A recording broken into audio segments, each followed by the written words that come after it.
গতকাল দক্ষিণ ২৪ পরগনার জয়নগর থানার অন্তর্গত দক্ষিণ বারাসাত কলেজ মাঠে যেন একটা উৎসব নেমেছিল।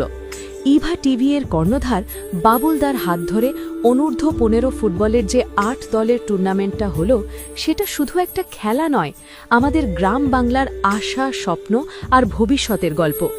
হাওড়া, হুগলি আর ২ পরগনা মিলিয়ে ৮টা ছোট দল এসে দাঁড়ালো এক মাঠে।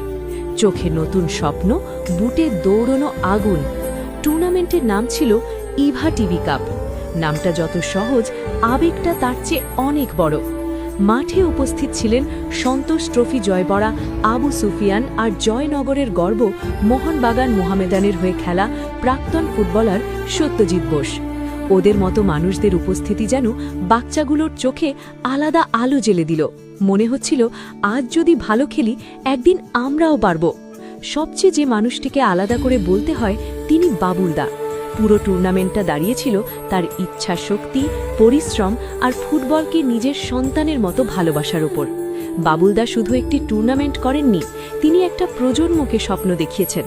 ছোট্ট ছেলেগুলোর মুখে হাসি, মাঠে দৌড়নো, গ্যালারিতে উত্তেজনা, সবকিছুই সম্ভব হয়েছে তার নিঃস্বার্থ মন আর ভরসার জন্য। আজকাল এমন মানুষ খুব কম দেখা যায়, যারা নিজের সময়, শ্রম আর মনের জোর দিয়ে ফুটবলের জন্য এতটা করেন। বাবুলদার উদ্যোগ সত্যি মন ছুঁয়ে যাওয়ার মতো। ম্যান অফ দ্য ম্যাচকে রূপোর পেন, আর কি সুন্দর দুটো ট্রফি। যত্ন, ভালোবাসা আর ফুটবলকে একটু এগিয়ে দেওয়ার খাঁটি চেষ্টা। পুরো টুর্নামেন্টটা ঝকঝকে, নিখুঁত, যেন প্রতিটা মুহূর্তে একটা নতুন গল্প লেখা হচ্ছে। চ্যাম্পিয়ন হল Champahati Firoz football academy, runners up Bhojerhat football academy.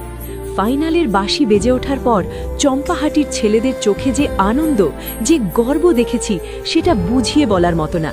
মনে হচ্ছিল গ্রাম বাংলার প্রতিটা মাঠ আবার বাঁচল, আবার জন্ম নিল নতুন স্বপ্ন। গতকাল প্রমাণ হল, আমাদের মাটিতে এখনও ট্যালেন্ট শেকড় গেঁথে আছে, শুধু ঠিকমতো যত্ন, ঘষা মাজা আর সুযোগ দরকার। যদি এদের পাশে দাঁড়ানো যায়, একদিন এদের থেকেই দেশের বড় তারকা তৈরি হবে। এরকম টুর্নামেন্ট যত হবে, তত নতুন ফুটবলার জন্ম নেবে। কালকের দিনটা তাই শুধু একটা টুর্নামেন্ট নয়, একটা আবেগ, একটা স্মৃতি আর আমাদের ভবিষ্যতের দিকে এক ধাপ এগিয়ে যাওয়া।